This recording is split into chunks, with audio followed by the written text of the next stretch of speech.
سیلاب کے شیطان جو ہے نا، جتنے بھی نقصانات ہوتے ہیں نا، وہ بے شک اس کے بہت سارے نقصانات ہیں۔ تو شیطان کیا کرتا ہے کہ ہمارے ذہن میں سیلاب کے جتنے بھی نقصانات ہوتے ہیں نا، صرف وہ ڈالتا ہے۔ کوئی بھی ہمیں تکلیف ہونا تو اس تکلیف کے اندر کچھ ہمارے فائدے بھی چھپے ہوتے ہیں۔ شیطان وہ فائدے ہمارے ذہن میں نہیں آنے دیتا، کہیں اس کو صبر نہ مل جائے، کہیں اس کو حوصلہ اور تسلی نہ مل جائے،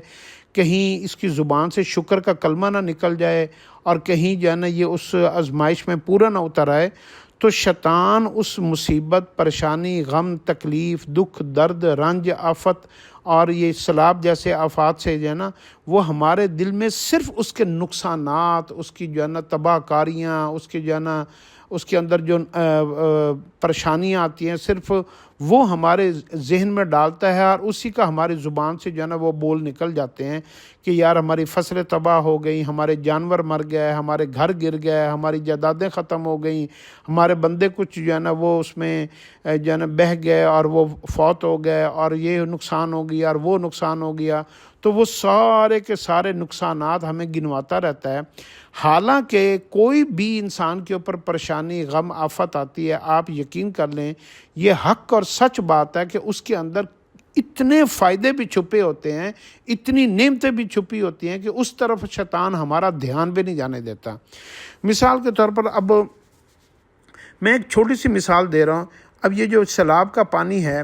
اب ہماری زمینوں کے اندر اتنا کیمیکل چلا گیا ہے، بیجوں کے ذریعے سے، سپرے کے ذریعے سے، کھاد کے ذریعے سے، اور جو ہے نا یہ تو وہ ہماری زمینوں کی طاقت ختم ہو گئی، ان کے اندر جو قوت پاور تھی زمین کے اندر فصل کو نکالنے کی، وہ ختم ہو گئی۔ اور آپ نے کبھی غور کیا کہ سیلاب آتا بھی زرعی زمینوں کے اوپر ہے، جہاں پہ فصلیں ہوتی ہیں، یہ زیادہ تر ان جگہوں کے اوپر آتا ہے۔ تو جب یہ پانی ایک دفعہ سیلاب کا بہہ جاتا ہے نا، تو زمین کے اندر جو ہے نا ساری طاقت بحال ہو جاتی ہے، اس کے اندر فصل پیدا کرنے کی طاقت جو ہے نا دوبارہ ہو جاتی ہے، اور اس کے اندر سارے زہریلے کیمیکل اور جتنے بھی اندر نقصانات کی چیزیں ہوتی ہیں وہ ساری جو ہے نا وہ ختم ہو جاتی ہیں۔ جیسے ہمارا میدا ہے نا، ہم کچھ کھاتے ہیں تو ہم کچھ گند بند کھا لیتے ہیں، تو پھر اس کے بعد ڈاکٹر کیا کہتا ہے کہ تم لوگ جو ہے نا پانی پیو، یہ کرو، وہ کرو، دہی کھاؤ، دودھ پیو، کچھ ایسی چیزیں دیتے ہیں کہ جس سے ہمارا پیٹ صاف ہو جاتا ہے، اور جب پیٹ صاف ہو جاتا ہے تو پھر معدہ ٹھیک ہو جاتا ہے اور صحت جو ہے نا لوٹ ہو جاتی ہے، لوٹ آتی ہے۔ تو جب ہمارا معدہ خراب رہتا ہے تو پھر ہم سیب کھائیں، آم کھائیں، جو مرضی کھائیں، گوشت کھائیں، جو بھی کھائیں، تو وہ بجائے ہمیں لگنے کے ہمیں اور درد ہونی شروع ہو جاتی ہے اور ہمیں بیماریاں لگنی شروع ہو جاتی ہیں۔ تو یہی حال جو ہے نا زمینوں کا بھی ہوتا ہے کہ زمینوں کے اندر پتہ نہیں کتنے نقصانات ایسے ہوتے ہیں کہ زمینیں جو ہے نا اندر سے پتہ نہیں، اب اوپر سے ہماری فیکٹریوں کا اور ملوں کا اور کیمیکل کا پانی اور گٹروں کا اور جو ہے نا تیزاب والا پانی اور زہریلا پانی، یہ سارا زمین کے اندر ہی جا رہا ہے اور جا رہا ہے، اور زمینوں کے اندر کی ساری جو افادیت ہے، اس کی طاقت ہے، وہ ساری چیزیں اس کے اندر جو ہے نا وہ زمین کو خراب کر رہا ہے۔ اور ہوتا کیا ہے کہ اس زمین کے اندر جو ہے نا وہ ساری خرابیاں پیدا ہونی شروع ہو جاتی ہیں، اور وہ سارے انسان جو ہے نا اس ساری جو فصل پیدا ہوتی ہے، اور وہ کیمیکل اور زہریلے پانی والا اور گٹروں والے پانی والا وہ زمینوں میں پانی جاتا ہے، اور وہاں پہ پھر جو کسان فصل بیجتا ہے، اور وہ فصل جو ہے نا وہ ساری زہریلے کیمیکل اور ملوں والے پانی کی اور جو ہے نا کیمیکل کی، تو وہ اس زمین کے اندر بھی موجود ہوتا ہے، اور وہاں سے جو ہے نا وہ پھر فصلیں جو ہے نا وہ اتنی خراب پیدا ہوتی ہیں کہ انسان کے کھانے کے قابل نہیں رہتی ہیں، اور یہاں سے پتہ نہیں کتنی بیماریاں جنم لیتی ہیں، ہیپاٹائٹس اور جو ہے نا وہ کینسر، اور ایک پتہ نہیں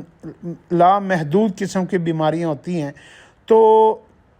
یہ جو سیلاب کا پانی ہے، یہ اس زمین کے اندر سے وہ ساری نقصانات والی چیزیں وہ اس کو جو ہے نا کل کر دیتا ہے، زمین کے معدے کو صاف کر دیتا ہے، زمین کے پیٹ کو صاف کر دیتا ہے،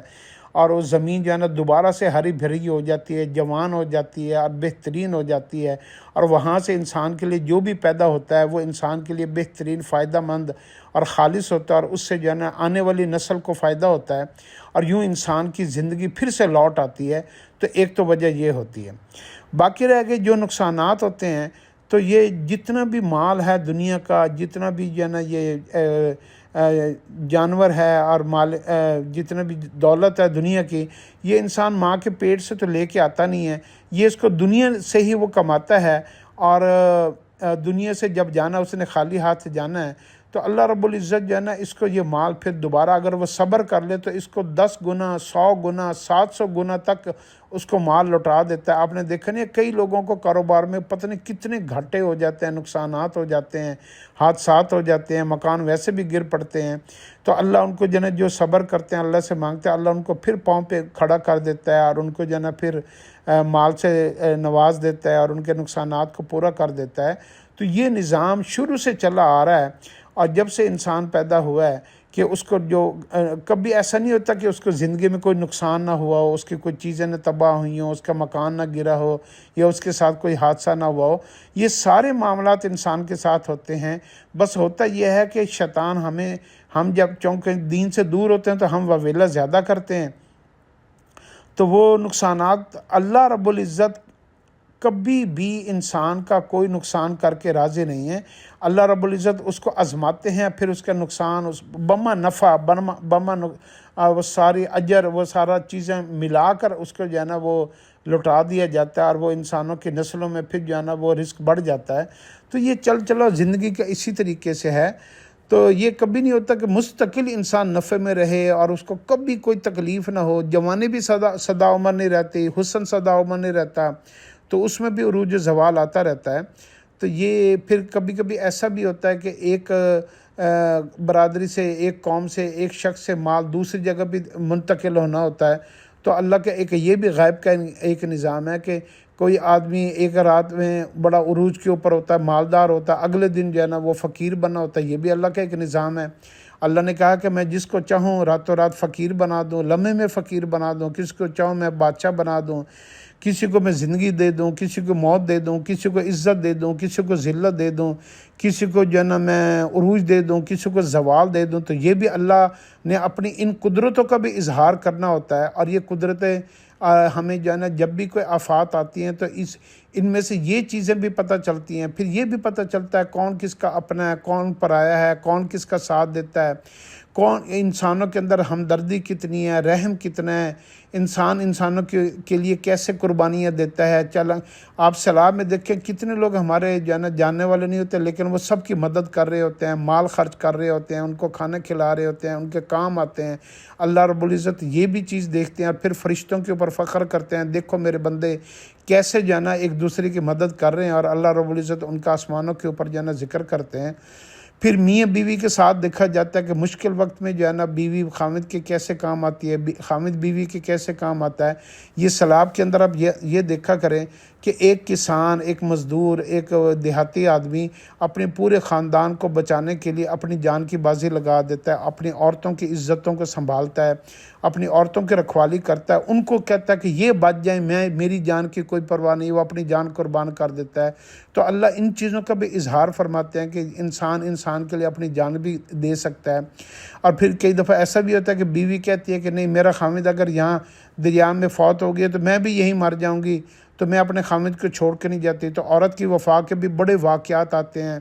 پھر باپ بیٹے کے لیے کیا کرتا ہے، بیٹا باپ کے لیے کیا کرتا ہے، دوست کے لیے کیا کرتا ہے، بہن بھائی ایک دوسرے کے لیے کیا کرتے ہیں، رشتہ دار کیسے پیش آتے ہیں، دوست پڑوسی کیسے پیش آتے ہیں، محلے دار کیسے پیش آتے ہیں، گاؤں والے کیسے پیش آتے ہیں۔ تو ان ساری وفاؤں کا بھی اس میں اظہار ہوتا ہے۔ اللہ کتنی چیزوں کو ظاہر کرتا ہے، جانوروں کے ساتھ کیسے سلوک کیا جاتا ہے کہ پانی میں کئی جانور بہہ کے آتے ہیں، کوئی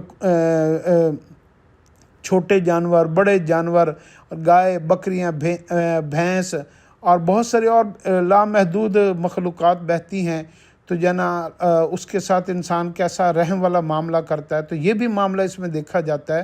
تو سیلاب کو ہر اینگل سے آپ دیکھا کریں، اس لیے ایک دم سے اللہ کا عذاب، اللہ کا عذاب، اللہ کا عذاب ایک ہی فکرہ کہہ کے تو جان چھڑا لینا، یہ ٹھیک نہیں ہے۔ اللہ ہمیں اس کی سمجھ عطا فرمائے۔ حوصلہ، صبر، استقامت اللہ کو یہی پسند ہے، اور اس کے بعد اللہ کے انعامات آنے ہوتے ہیں، تو ہم ان انعامات سے کہیں محروم نہ ہو جائیں۔ تو حوصلہ تسلی کر کے تو اللہ کی باتوں کو، اللہ کے حکموں کو مان لینا اور اس کے اوپر راضی ہو جانا، تو اللہ پاک آپ کی طرف ہو جاتے ہیں، اپنے گناہوں کے بخشش ہو جاتے ہیں، معاملات سارے سیدھے ہو جاتے ہیں۔ دنیا جتنی بھی الٹ پلٹ ہو جائے، اللہ رب العزت کے ایک لفظ کن فیکون سے ساری چیزیں ٹھیک ہو سکتی ہیں۔ اللہ کی اس قدرت کے اوپر یقین رکھنا چاہیے، بے حوصلہ نہ ہو۔ اللہ ہمیں سب کو اس کے اوپر عمل کرنے کی توفیق دے۔